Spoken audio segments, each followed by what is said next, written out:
সকল দেশপ্রেমিক রাজনীতিবিদ এবং রাজনৈতিক দলগুলো গণতন্ত্র মুক্তির আন্দোলনে সক্রিয়ভাবে রাজপথে ছিল। তার মধ্যে প্রগতিশীল জাতীয়তাবাদী দল বিএনপিও এটি গণতান্ত্রিক রাজনৈতিক দল হিসাবে জনগণের কল্যাণে এবং জনগণের মুক্তির জন্য দীর্ঘদিন সংগ্রাম করে আসছে। আমরা 5ই আগস্টকে নতুন করে একটি বিজয়ের দিন হিসাবে জনগণের পক্ষে বুকে ধারণ করে আজকে 5ই আগস্ট উপলক্ষে আজকের এই আলোচনা সভার আয়োজন করেছি। আমাদের মূল বক্তব্য হলো বাংলাদেশের মানুষের যে ন্যায় বিচার, সুশাসন, গণতান্ত্রিক অধিকার এবং ভোটাধিকার, একটি নির্বাচিত জনগণের ভোটে নির্বাচিত সরকার প্রতিষ্ঠাই ছিল আমাদের মূল লক্ষ্য। আমরা জানি যে দীর্ঘদিন আমরা সংগ্রাম করে আসছি জনগণের ভোট বঞ্চিত অধিকার প্রতিষ্ঠার জন্য। সর্বশেষ গণঅভ্যুত্থানের মাধ্যমে যেই সরকার প্রতিষ্ঠিত হয়েছে, আমরা আশা করেছিলাম বর্তমান অন্তর্বর্তীকালীন সরকার ডাক্তার মোহাম্মদ ইউনূসের নেতৃত্বে যে সরকার পরিচালিত হচ্ছে, তিনি পূর্ণ গণতান্ত্রিক অধিকার জনগণের মাঝে ফিরিয়ে দেবেন। কিন্তু দুর্ভাগ্য হলো আজ সত্যকে বলতে হয়, যে রাজনৈতিক দলগুলো আন্দোলনে ছিল তিনি বেশি কয়েকটি দলকে নিয়ে কি সংস্কার করবেন সে সংস্কার কথা বলেন এবং ঐক্যমত কমিশন গঠন করেছেন, সেখানেও অনেকের বাদ দিয়ে তিনি কয়েকজন দলকে নিয়ে তার ঐক্যমত কমিশনে একজন ছিল ডিবি হারুন, তিনি বাধ্যতামূলক হোটেল খুলেছেন রাজনীতিবিদদের নির্যাতনের জন্য। আর বর্তমান আলী রিয়াজের ঐক্যমত কমিশন হয়েছে, তো সেখানে বাতার হোটেল খোলা হয়েছে, সেখানে তারা ঐক্যমত কমিশন সৃষ্টি করতেছে। আমি মনে করি যে বাংলাদেশের রাজনীতিতে একজন রিক্সা ড্রাইভারের যে অবদান আছে, আলী রিয়াজের সেই অবদান নাই। এবং এই লোকটি এখন আমাদের ঐক্যমত কমিশন এবং আমাদেরকে একটি নতুন দিক নির্দেশনা দেবেন, এটাও একজন রাজনীতিবিদ হিসাবে নিতে হবে। আপনারা জানেন 1971 সালের মহান মুক্তিযুদ্ধের মাধ্যমে আমরা একটি স্বাধীন সার্বভৌমত্ব, একটি মানচিত্র, একটি পতাকা পেয়েছি 30 লক্ষ শহীদের রক্তের বিনিময়ে। আর সেই দেশে একটি ফেসিবাদ আমাদের জাতির গাড়ে চেপে বসেছিল বলে সকল দল মত নির্বিশেষে ঐক্যবদ্ধভাবে আমরা মোকাবেলা করে একটি ফেসিবাদ মুক্ত নতুন রাষ্ট্র বিনির্মাণের স্বপ্ন দেখেছি। সেখানে তারা যে স্বপ্ন দেখতেছে, তারা কি করে না করে আমরা কিছু বুঝতেছি না, তারা কি জানে তাও আমি জানি না। আরে বাবা, আমরা তো বাংলাদেশের রাজনীতি করি জনগণের জন্য। আমাদের মধ্যে তো কিছু কর্মসূচি আছে, আমাদের মধ্যে তো কিছু আদর্শ আছে, আমাদের মধ্যে কিছু নীতি আছে। আপনারা কি দেখেছেন? আপনারা এসি রুমে দেখে আমেরিকা থেকে বাংলাদেশের অবস্থা কি দেখেছেন? আপনি দেখেছেন একজন রিক্সা ড্রাইভারের কি কষ্ট? আপনি দেখেছেন একজন গার্মেন্টস শ্রমিকের কি কষ্ট? আপনি দেখেছেন একজন বিদ্যার কি কষ্ট? আপনি দেখেছেন একজন বেকার যুবকের কি কষ্ট? আপনি তো কিছু দেখেননি। আপনি এসি রুমে বসবেন, সেই সংসদে বসে বসে বিভিন্ন আলাপ আলোচনা করবেন, তারপরে বলবেন যে আমরা ঐক্যমত হয়েছি। না বাবা, আপনার সাথে কোনো ঐক্যমত হয়নি।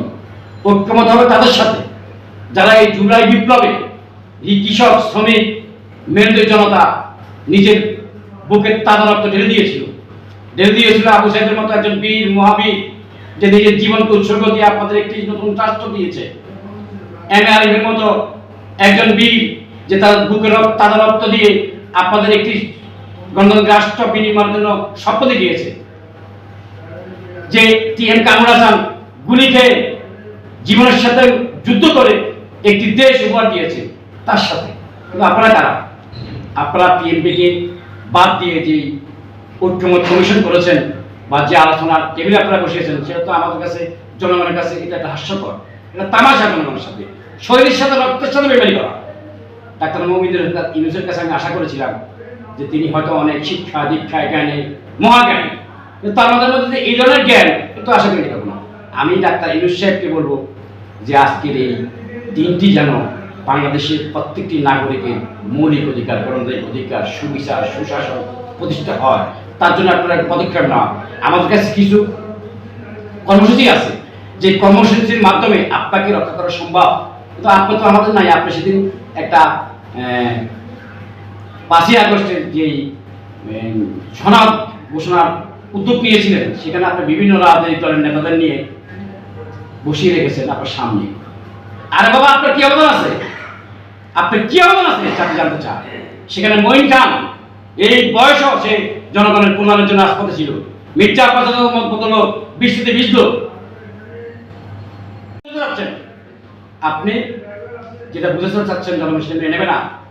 কিছু ছাত্র সমাজ যাদের এই ত্যাগের বিনিময়ে আমরা একটা নতুন রাষ্ট্র পেয়েছি, আমরা তাদের কাছে কৃতজ্ঞ। আমরা প্রগতিশীল জাতীয় দলের পক্ষ থেকে তাদের কাছে কৃতজ্ঞ, জাতির পক্ষ থেকে কৃতজ্ঞ। কিন্তু তাদের মধ্যে কিছু লোক এত তাম্বিকতা, তাদের মধ্যে এত অহংকার, তারা জানে তাদের অবস্থান কোথায়। আমরা এও জানি, আমরা সব কিছু জানি, কিন্তু বলছি না। কেন বলছি না?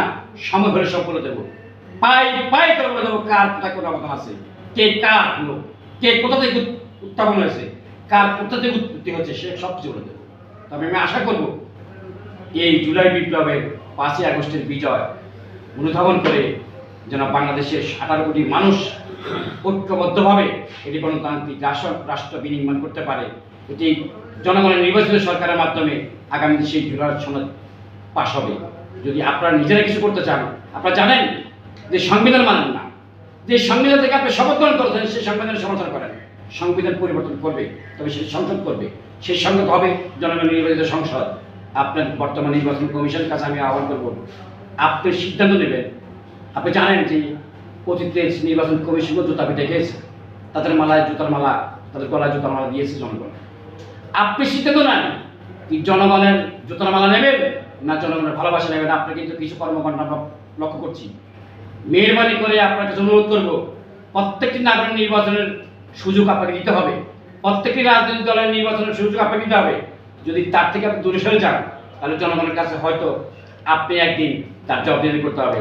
আমি সকল শহীদদের প্রতি শ্রদ্ধা নিবেদন করছি এবং আহতদের প্রতি প্রতি সমবেদনা জ্ঞাপন করে আমার বক্তব্য এখানে শেষ করলাম। খোদা হাফেজ। বাংলাদেশ।